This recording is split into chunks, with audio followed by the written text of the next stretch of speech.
What's going on, everybody? It's Luke here again, bringing you another Mr. FBA UK video. Let's get started. Now, as you may know, this is going to be about KEEPA.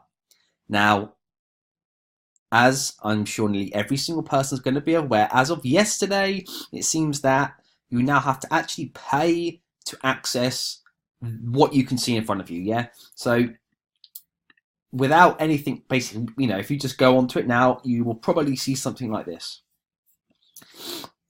Which you can see, nothing is popping up, basically. If you really want to go and start clicking this, you'll see it starts to say, basically, pay. So the buy box, you can see sales rank buy box, which is the two sort of main things that you would need for this. Yeah. They should have potentially done this a long time ago. So in theory, as a business or as a service, this should have never been free, really, but because we're used to it being free, it's now like, oh my god, it's it costs. But £15 a month is now what it costs, yeah. So do you need it is what I'm gonna go over. Do you need it? How you can use it without paying, but the limitations of that, and is it worth £15 a month? Yeah. So because with this, you cannot really gauge a thing. You can't use this now. So if you're literally looking at it like this, you're like, no, I'm not going to pay. This is not going to help. So you might have to just delete the extension because you'll never be able to use this. Now, so basically, if you want to obviously sign up to it, you can go ahead, just click that, click the subscribe now. It will take you through to this, which is the KEEPA.com website. And you can go ahead here and just register. It will be £15 a month, as far as I'm aware, and for me, that's a good, a good price. So just set your account up and then sign up for it. Yeah. Now there is a way to get round. Now with both BuyBot Pro and FBA Multi-Tool. So on this laptop, I actually have FBA Multi-Tool, and on my other laptop, I have BuyBot Pro. So it just depends on what laptop I'm using at the time. And this, as you can see here, right in front of me, is the KEEPA chart, yeah, even though you cannot see it down here. So if you look, that is basically that blue bit there, as you can see, is there. This is giving you like a mini snapshot of what it is, even though you should be paying for it.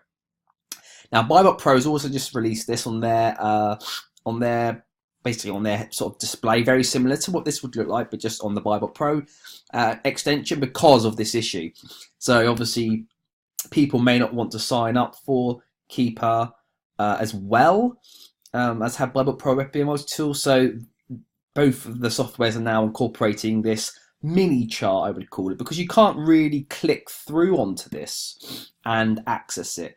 Now I need to double check on the FBA, the BuyBot Pro, but I believe it will be exactly the same because I've seen a photo, and the photo looks exactly as this does. But I doubt that you'll be able to click through onto it because it will then start. It will basically ask you to log in and stuff like that, which you wouldn't be able to do because you wouldn't have subscribed. But is this enough? Yeah, is what you're going to wonder.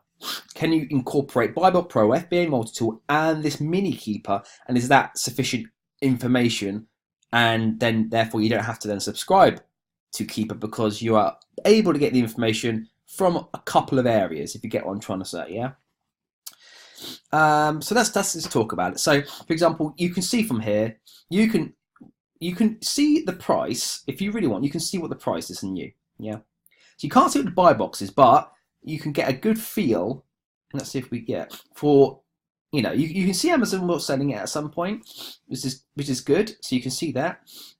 You can see the price fluctuations. Now, really, it's actually probably at its cheapest here at 12.32, 37, but you can clearly see the buy box at 16.08. So you can actually see what the buy box currently is, and you can see what that's probably going to be a merchant seller that would have been a merchant seller. You can see it's sort of around this 16.99. So you can get a feel for what the price is on average, which is about that 16.80, and it's a bit under. But yeah, you can get a feel for that. So you already know the price, which is great. If this is if the fluctuations in price, because you can see here a little bit there, but I mean that's so that's not really anything. yeah, I mean, obviously not exactly. You can't see the buy boxes, which is an issue over time. You can see what it is at the current time, but not over time. So you've got a feeling there, but you can see from this, you know, that, so yeah, you cannot see historic buy boxes, which is a good way to get an average. So what I like to do is I like to look over 3 months and see what the average or the lowest price. I sometimes take the lowest buy box and use that price as my potential sell price, because I don't know what I'll actually end up selling it for. So if I just take the lowest price of the last 3 months, as long as it's not just a 1 second price, it's you know, there for a little bit, I'll use that, and then I'll see if I'm making any money. If I'm not, then I will, you know, I'll decide how many I buy and all that sort of thing. So you cannot see that. You can only have a rough judgment call on that, which for me would be about what it currently is, but I wouldn't actually know until I subscribed and checked. Yeah, so that is a little limitation, but it's not the be all and end all. You can still figure everything out, and you know, there are a lot of information on either BuyBook Pro or FBA tool will give you details, you know, to help you see. You know, it's not just about that one thing. Yeah, it's many things added up, and you could probably, you know, get away with it. You know, you've got sales estimators and stuff on both the softwares and that, so it's not, you know, you don't need to know it. But I like more information, the better judgment call you can make on when you make a purchase. So it is up to you. Now, let's talk about one thing it does not include. Now, another thing actually you can do is, if you've got the, is that right? Yeah, international KEEPA charts. So if you have that international KEEPA charts, you could also go through here and check. Yeah, and it's a little bigger than this little picture here. So actually you can see a little bit more detail in terms of sales velocity. Velocity? Is that right? Number of sales and stuff, and you can, you know, you can see a little bit more of the you can just read this a little bit clearer than you can this little one where it's all quite bunched up. But still, you know, you can't actually go into detail on buy boxes and number of sellers and stuff. Now, the one thing it does not include, which I cannot figure out a way to find, is this second tab here. Now, you can't see a thing. It's basically the more historical data. It's this box, which is blank. You can see there's nothing in it. And that I use a lot, because you can use it for a couple of things. You can use it, you can see if the item has ever been in a position where something has happened and a number of sellers has just dropped off. So let's say there's, how many sellers on this? 37, yeah. What you will see is a line. So this blue line up here, it will look very similar. You'll see a blue line, but it will be a bit more stable. It won't be up and down like this, but it will just basically be the number of sellers that are selling this product, and it will just go up and down as people sell out and come back into stock, yeah? And sometimes you'll see, you know, see where my cursor is here. It will go up, you know, it'll be nice and steady. It would be up and down, and then suddenly you'll see a drop, boom, like this, and it will go down to like one seller, because you can read the graph once. If you actually could see it properly, you would see it would say 1 or 2. Now, for it to be at 30 something and go down to these numbers, something has happened to the listing or the product to cause that. It could be it's gone into hazmat. Now, hazmat means a lot of items periodically go in and out of hazmat to be checked, because, you know, Amazon, even though Amazon don't know this, you know, to them it's an ASIN. Really, they haven't got much idea what the actual product is, yeah? So the only way they can actually, like, check this is what this is, in theory, is to actually physically carry out a check on the product. Is it a product that has got batteries in? Has it, you know, like, yeah, we can see this item, but anyone can go and create a listing. So all Amazon have is just a couple of, you know, the ASIN, some writing, but the computer can't determine what this product is, if you get what I'm trying to say. So products will go in and out of hazmat, and you will notice this because the number of sellers just drops, and then you'll suddenly see a spike again about a week later, or maybe a month later, depending on how the listing. Sometimes an item will be in hazmat for a month, sometimes it will be for a couple of days, and you'll see a massive drop, and then you'll see it suddenly spike back up again. That's where all the sellers that are FBA will be taken off the listing, because you're not allowed to send hazmat products into FBA. So for the time being, your products are put as stranded inventory, basically just held inventory, because they don't know if it's dangerous and all that sort of thing. It's like put in quarantine almost, you know. And then if everything is checked out okay, your listing is then reactivated back onto this product listing, and you'll see a spike where everyone's being put back on. Now, what you will find on some products, maybe not this product, but let's just go on to a beauty product. A-U-T-Y. So toys are obviously slightly more, you know, realistic. Don't look, kids. Beauty and the Beast, not quite what I had in mind. Let's just go on to. So what happens with beauty products? It's a little bit more. What's the word? Not difficult. We're going to just jump on this item anyway. You can see there's one seller, okay, and yeah. So the PL detectors are good. Is one thing you can take from it. That PL detector is basically like quite. Oh no. Quite important. Now you can see the whatever that is, that company is the same company that is done by here, so that's a tell. But if that name there is not the same as this, it doesn't mean that isn't the company. It could be under a different store name. Someone could have exclusive rights to sell this product. Yeah. So you would come here. Normally I would use this bottom number of sellers to gauge if I can sell the product, because it could be that, you know, look at this. See a bit clearer. Look at that rank. It's so low, it doesn't even look like it's there. Now that rank is so good that if it looks like you can sell the product, I don't just jump on the product, because there's got to be a reason why it's such a good seller and no one else is selling it. Now this is a very good helpful indicator, because you'll be able to see that how many sellers have ever sold the item, and it will probably show 1 to 2 for the whole duration,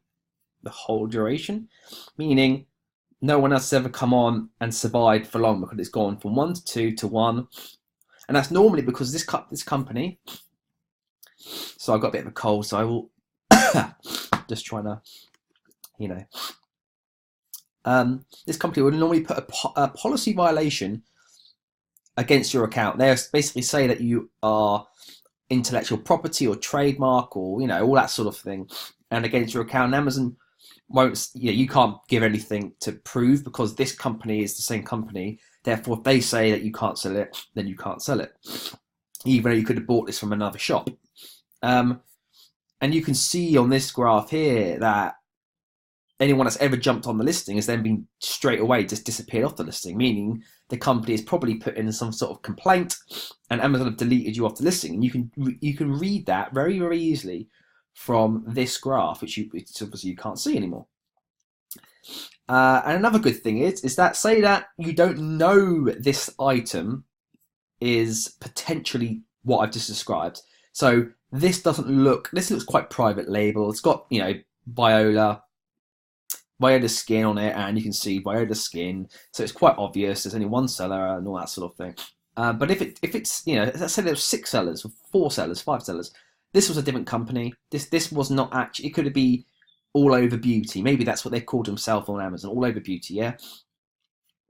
So they'd be like, oh, that isn't the same company. Oh, that doesn't look too much like a private label product.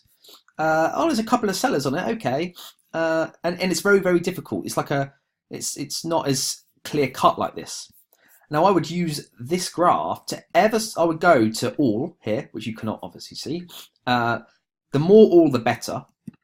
And I would never see if there's ever been a complete cut, like just, you know, very similar to what I said about the hazmat, where you see the sellers here, maybe there's only like 5, but then suddenly it goes to 1, which is the 1 would be the exclusive seller or their product. So the 1 would be the original company that actually created this. Yeah. So I would use it to see if it suddenly just ever drops down to nothing, or just the 1 seller. And sometimes you'll see on products that it happens a couple of times a year, because what happens is that everyone gets deleted off the listing because this company raises a complaint against them all, because obviously this company wants all the sales because it's their product, not you. So you'll see it just drop off, but over time, more sellers will eventually jump back on the listing because they don't know any different. So over another couple of months, you get one seller here, another seller here, another seller here. And then what happens again? This company goes, okay, right, we need to cleanse or clear the account again. They raise a case to Amazon because sometimes this company may not be that hands-on and may not check every day or every month. It might be once a month or whatever. And then you'll see another drop off to one, which is the original owner or the manufacturer or whatever. And you can clearly read that from these graphs. But now you can't see a thing. So obviously I know I wouldn't sell this product, but if it wasn't so clear cut and it was sort of in a grey area of like, is it okay, is it not? Then it's very difficult to get to check. Because if this was like, a year and a half and it was always at 5 or 6 and it was no issues, then you would get to a point where you would be like, okay, it must be okay to sell. So really, you have to decide how, is it worth £15 for that? Now, for me, I'll probably just subscribe to it because I find KEEPA to be one of the most essential tools. Now, you can just trust FBA, Multi-Tool or BuyBot Pro, but I feel I'd rather be in control of my own destiny in terms of I don't want to take, something on here for granted. I want to actually be able to, it doesn't take, once you've mastered KEEPA, it doesn't take a couple of extra seconds to come down here, click a couple buttons here, be like, yep, like, yeah, the last, I call like crucial checks. Yep, there's no inconsistencies in the, number of sellers. Then I would come onto the, here and go to the buy box and find out what the lowest buy box price has been over the last 3 months. And then I would use that as then I would come up here and put that into the sell price, put my buy price, and then see worst case scenario, what would happen. And another thing that you can do is you can then use both of these, the buy box, the sales rank, and the number of sellers, which you can't see obviously. And you can basically find out, okay, let's do another scenario. Let's say that this toy is now on offer, or whatever it is. Well, it's probably going to go up in number of sellers, isn't it? Yeah? Think about it. Let's say the Disney store had an offer, half price on Disney dolls. Well, as many people will know on the Disney products, it gets really, really cheap because about 1 million people buy them. Well, what you can do is you can go to all, let's say it's 2 years old. Normally a Disney product are 2 years old or something. You can then find the spike in sellers that would have been at a time when there would have been very similar deals, because what you would learn with Disney is that the products go periodically in and out of sale over a year. The same sort of products, yeah? So you can go to all and you will be able to see up and down in sellers, like a wave. Because, and the reason that happens is that you can clearly see that is when there's been a massive sale on a Disney. So lots of people have been buying them. Well, what happens then? The price does go down. So you can look and use this and be like, okay, so I'm not only going to look at 3 months to see what the lowest price is going to be. Because I know that Disney, a lot of people jump onto that listing. So you go straight to the all. You then look at the waves and you go like, okay, there's 4 waves here on all, or there's 2, or however many times there's been a sale with this product at that store, yeah? So you can clearly see it will just be a nice like 20 sellers and it'll just jump to like 55 sellers. And then it will slowly drop off again because obviously everyone sells out and the sale doesn't come back yet. You can't go and get that product again. And then a couple of months later, it will happen again and it will keep doing that. So then what you can do is you can go, okay, let's look at the buy box. Obviously we can't look now, but we use the buy box. We'll then go, okay, at the peak, 55 sellers, let's say it was. That's the top it got to. What was the price? Oh, it's gone down to $16.99. What was the next peak 5 months later when that sale was on? Oh, it was $14.99. Okay, so it was a little bit cheaper that time. And then what was the next time? It was $15.99. Okay, well, you can now get a picture not only of, of what I was saying with the 3 months. You can also go, okay, so I'm now pretty sure that when I either get my products in right away within the day it arrives, I get it in and I try to sell some at the current price, but actually it's probably going to be that I'm stuck with some of these products and the buy box will go down to a mean or an average. Is it mean? Mode? I don't know. Median. I think it's mean. The mean price is actually, you know, one time it was at 14, one time it was 14.99, 16.99, 15.99. Well, that's used the middle. It's 15.99. So I'll now use that 15.99 as okay. Lots of people are probably going to jump on this product when the sale's on, because I can see from the historical data that's what's been happening in the past, you know. And then I will then go up here, use the, you know, type in here the price of what that has been, and then I can see. And if it's a, you know, like £2 profit, like 14% ROI, then I know, okay, then well, how long do I probably have to wait to sell it at a good profit? Well, let's drag here. How many, you know, how long's that? Oh, you can see, obviously you can't see the dates and stuff here, but you can if you, it looks like this, but you can't see it. Oh, look, it's going to take me a month and a half until I'm probably selling it at the same price. So how many do I want to buy? And am I happy to wait a month and a half or 2 months or 3 months to sell the product at a good return? And this is all you know, it doesn't really show you here. Like, this is it's a machine. It doesn't really give you fluidity. Like, it doesn't give you the ability to sort of look outside the box and combine many of the sections as I've just discussed for this. Yeah, you can use this adequately, and it will give you a good data. You know, I can see roughly what's going on, but I can't run scenarios, if you get what I'm trying to say. I can't say, if this, then what is the... And that would actually be a good implementation of BuyBot Pro FBA multi-tool. A sort of little like, if this is this price, or the number of sellers is this, and the price is this, then what will happen?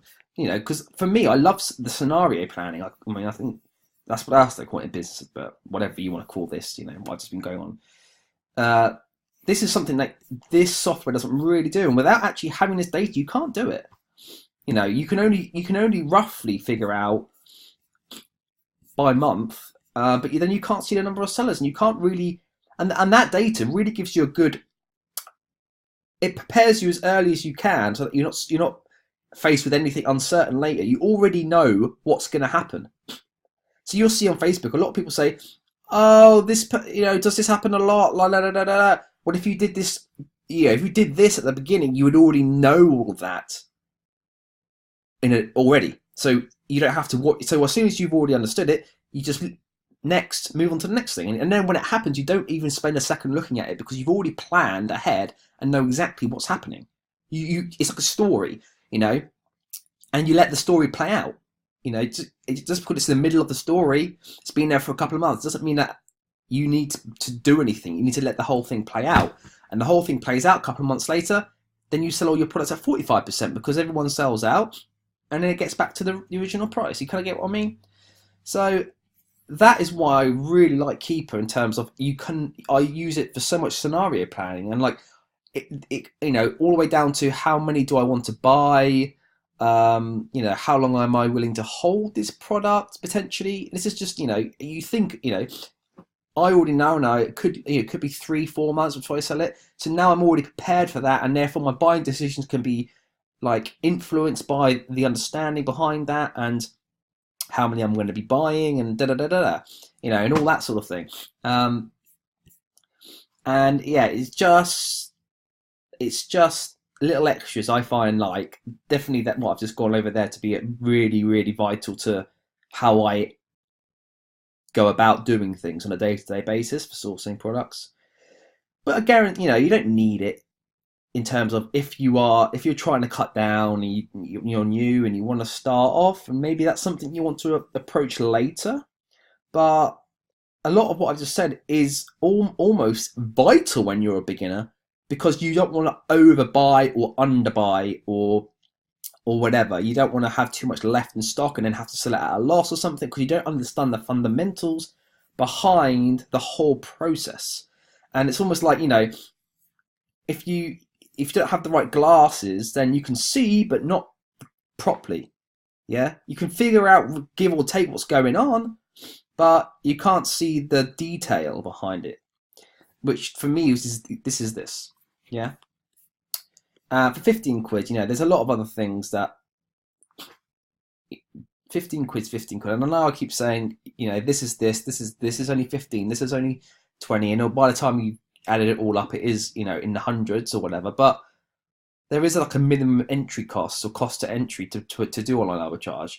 You know, if you're doing retail arbitrage and stuff, yes, the barriers to entry and everything are lower, but then it offsets for more labor intensive, which is fine for some. So definitely for online arbitrage, you know, there are some vital tools, and I would almost say that KEEPA is the first thing you should be buying over anything else, and then you can build on top of KEEPA. So instead of thinking like, you know, Bible Pro, FBA multi-tools the go-to thing, and then KEEPA is just a substitute, I would use KEEPA as like the Bible, and then everything else like this is the first testament or whatever. I don't know what I'm saying. I'm just making stuff up, to be fair, but you get what I'm trying to say. And if you don't have Bible Pro FBA multi-tool, so you cannot see this data, then you can obviously always use the international KEEPA charts up here, which will show you, or you can use KEEPA on Facebook Messenger. Now, the way you do that, I tried to do it on my laptop to see if it could work, and it doesn't. You go onto Messenger on your phone. I couldn't figure out where on the laptop. Maybe you can on your phone. Then you type in the search at the top KEEPA, KEEPA. It comes up with the extension. It comes up with like a selection. Click it. Follow the instructions.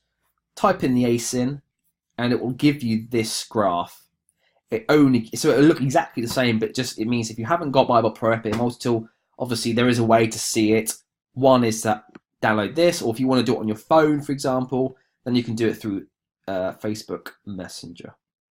Anyway, I'm going to leave the video there. Hopefully you enjoyed it and got a little insight into my perspective. I need to speak English properly these days. And all that sort of jazz. So anyway, yeah, have a great Friday and a great weekend, and I'll see you on the next video. Bye.